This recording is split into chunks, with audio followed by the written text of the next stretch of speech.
All right, I was talking to a friend back home and told them I was doing a TED Talk, and they asked me what I was talking about. And I said I was going to talk about 5 reasons to go outside and play. And her immediate response as someone who has 2 children under the age of 5 was, because then it's a lot quieter inside where I'm working. So anyway, I know you're all extremely shocked that the PE teacher is standing at the front and talking about playing. But what may actually surprise you is this is one of the first times in my career where I have taught only PE. I'm usually a classroom teacher as well. Usually science, some math, and some other subjects thrown in there.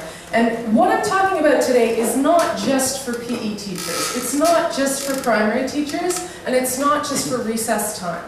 What I want to talk about today is 5 reasons why every educator, regardless of what age or grade, what level, or what subject they're teaching, why every educator should take their class outside and go play. So, what do I mean by going outside to play?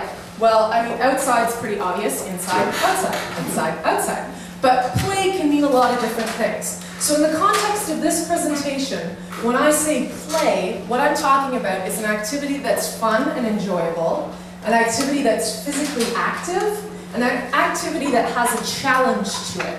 So it's got some sort of element of risk or possibility of failure. Okay, so the first reason, let's click over. All right, reason number 1. Physical activity improves brain function. Okay? A while back in the 80s and 90s, there was a public service announcement that they had in North America, and I'm going to continue on with the analogy. And in that service announcement, they had a man hold up an egg and say, "This is your brain." And then he cracked the egg in a frying pan, and the egg fried, and he said, "This is your brain on drugs." Okay? So if these are your students' brains, okay, then these are your students' brains on exercise. When we exercise, our body produces a whole pile of chemicals, and these chemicals flood your brain. And what the chemicals do is they make it easier for your brain to make connections. So when you're exercising, you're increasing your brain's ability to learn and to make connections.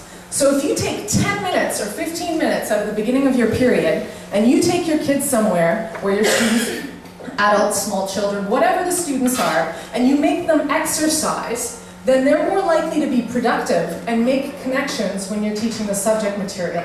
There's programs throughout the States, Canada, Europe, and all over the world where they have students who are low achievers come to school early in the morning and do workout programs before they do school to improve their reading and writing and math scores. There's programs, there's a school in the States where the entire timetable is done around the physical education program. So students have their hardest subject right after PE, so their brains are ready to move and ready to learn.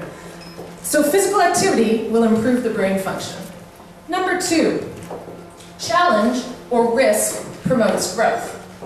If you think about small kids, small children, they go through a stage of really rapid development as kids. They learn to walk, they learn to talk, they learn to feed themselves, usually messily, but they still learn to do it.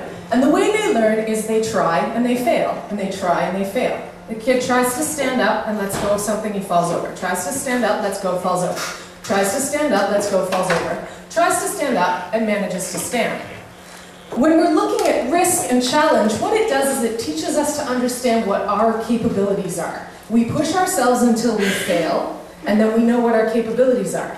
If we continue to push those boundaries of the capabilities, we increase our capability. And we learn that failure is not something to fear.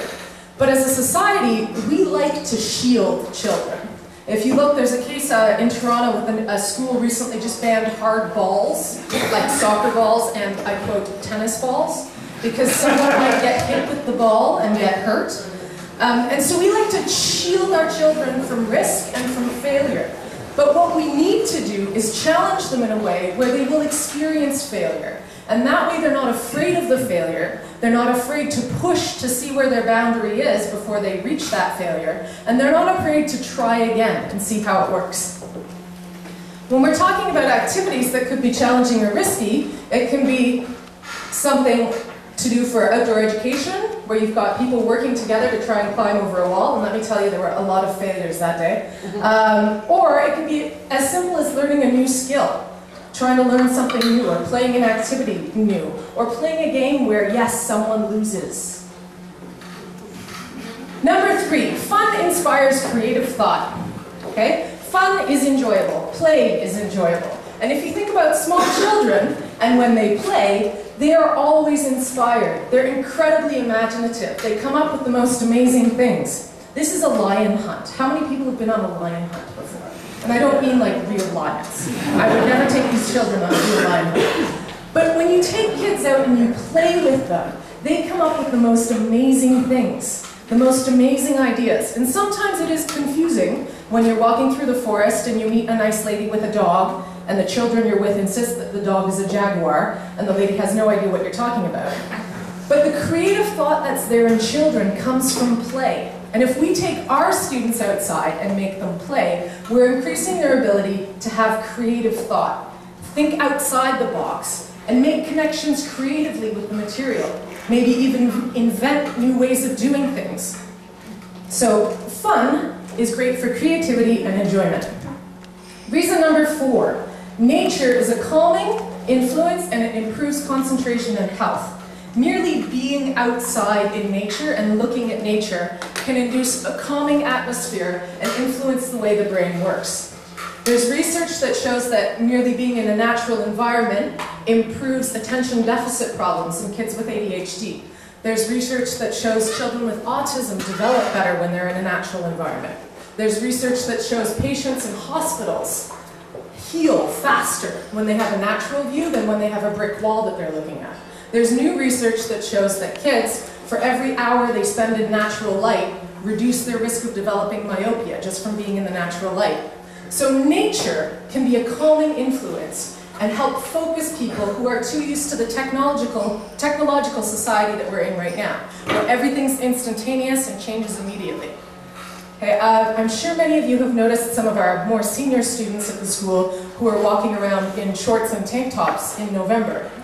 And they're disconnected from the outside because they're never out there. So they're not used to that natural cycle that's going along. Either that or it's hormones, I'm not sure which.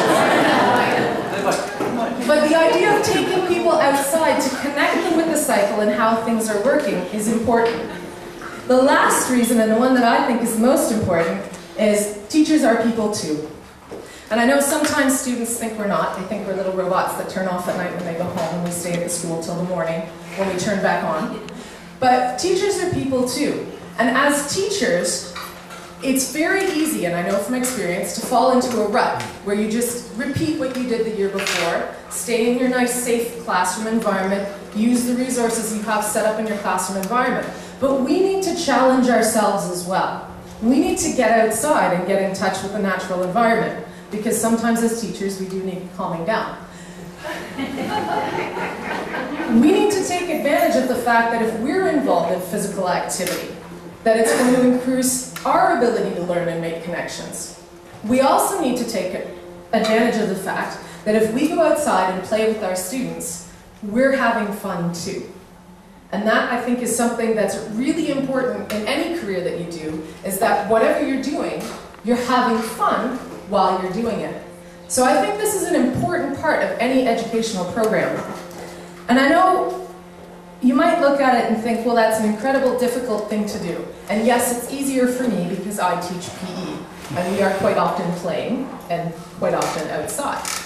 But it is possible to do in any subject area. You just have to get creative about it.